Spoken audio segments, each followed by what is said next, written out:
Okay friends, it's time to get started on our job. One of the first things we need to do is safely raise and support the front of the vehicle so the wheel's off the ground. After that, we're going to remove our center cover here and then all 5 of our lug nuts so we can remove the wheel.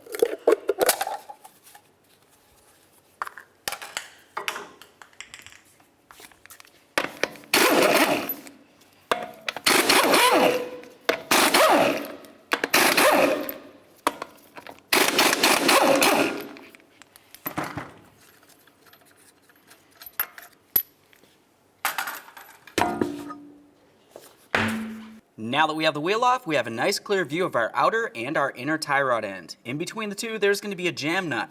I'm just going to use some long pliers like this, grab onto it, and I'm going to try to turn this clockwise. That's essentially just going to break it free for me so we can start removing the outer from the inner.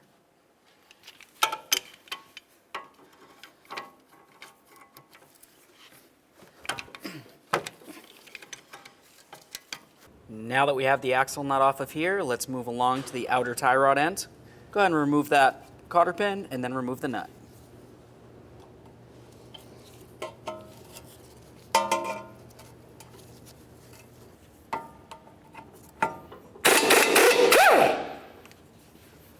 Now the next thing we're going to have to do is separate this right here. Just use a hammer, give it a couple bonks.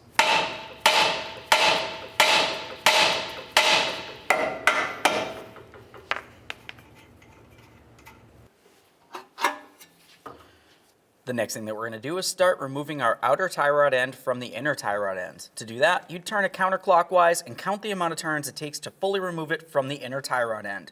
If it feels as though the inner tie rod's spinning, just use some vice grips to hold it still. 1 full rotation, 2, and so on. All right, for my application, I got 11 full turns, so I'm going to write that down. Your number could be different.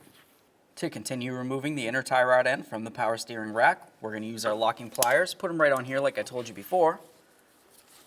Squeeze that so it can't spin on us, and now we can remove this 19mm jam nut.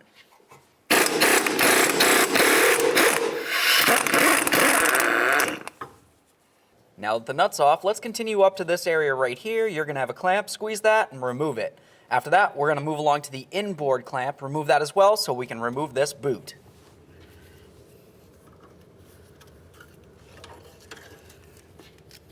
Set this aside.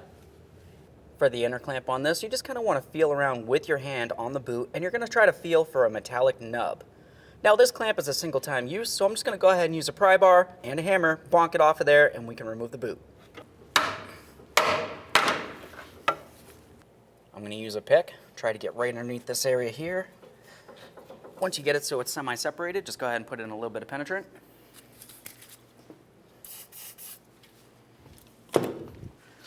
Work that around real quick.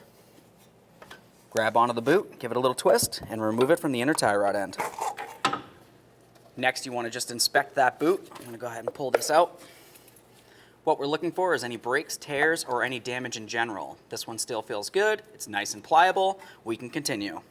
To continue removing the inner tie rod end, there's something that I want to show you, and I'm going to show you on the brand new one.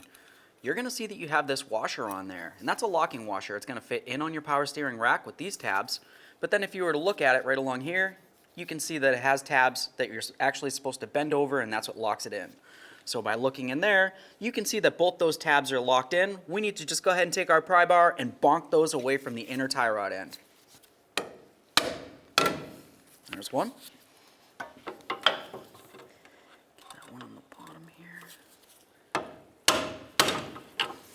Now we can start removing that inner tie rod end. There's going to be several different tools that you can use for this, but essentially we just need to get around it, grab onto it with something, and then twist it counterclockwise away from the power steering rack.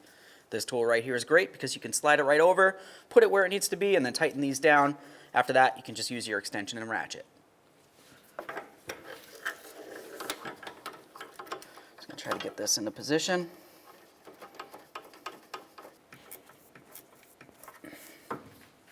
Tool in here. There we are. Once it breaks free, go ahead and remove your tool.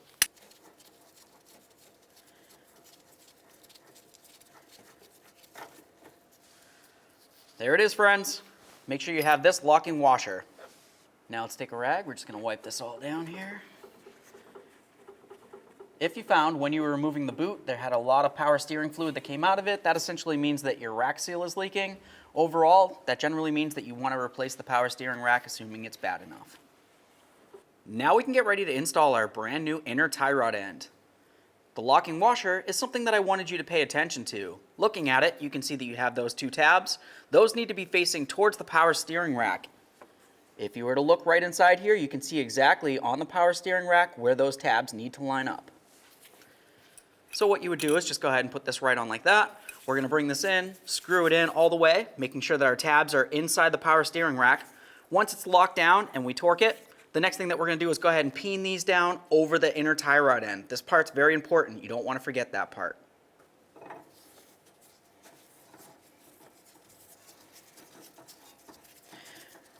Now that I have it started, I'm just going to go inside there. I'm going to go ahead and take that washer, or the locking washer with the tabs. I'm going to spin it while pressing it against the rack until it lines up. After that, I'll hold it in place and fully tighten up this inner tie rod end. We'll get our tool back on there. Go ahead and start snugging this. Now at this point, I can feel that that just bottomed out right there. I'm just going to go ahead and take this just a little bit further. There it is. Now to start peening these down, I'm just going to use some long pliers here. Just try to reach inside there. I'm going to grab onto it, pull it down and up against that inner tie rod end.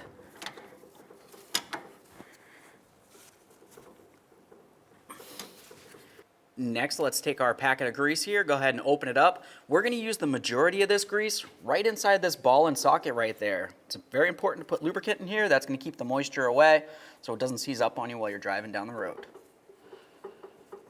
Now let's take what's left of that grease and we're going to go ahead and layer it down along this line right here. That's exactly where the boot's going to ride, and this is going to help your alignment professional when you go to get your four-wheel alignment when we're done.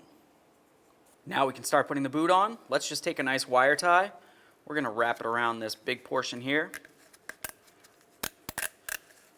Keep it nice and loose. Now we can slide that onto the power steering rack. After it's on there, we can tighten this up and trim off whatever excess we have.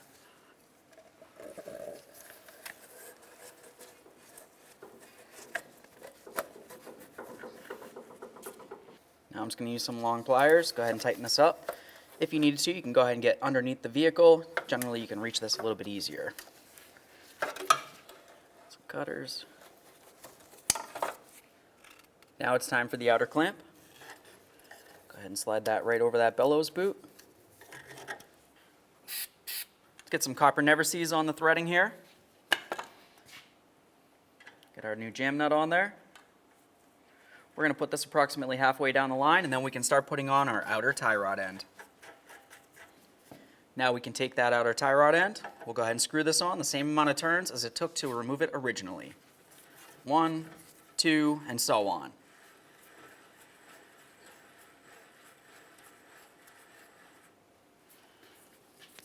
Go ahead and line that up with the knuckle. Just want to slide right in. Now we can get the jam nut close here.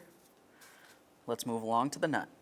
Next, let's get our outer tie rod end nut on here. We'll snug this up and torque it to 36 foot-pounds.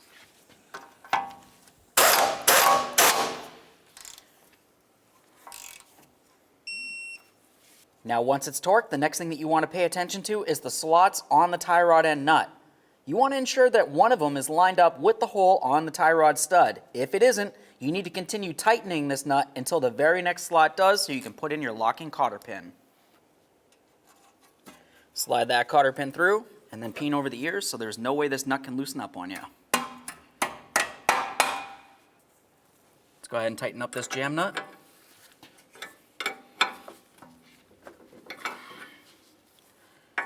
Now we're just going to straighten out the tie rod end so it's as flat as possible or parallel to the ground. Let's get the wheel on here. Now at this point, we're going to go ahead and start on all of our lug nuts, bottom them out, get the wheel on the ground, and then we'll torque the lug nuts to 76 foot-pounds.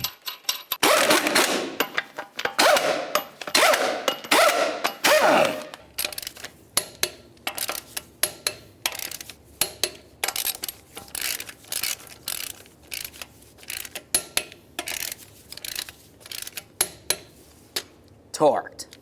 Go ahead and take this, pop it on there.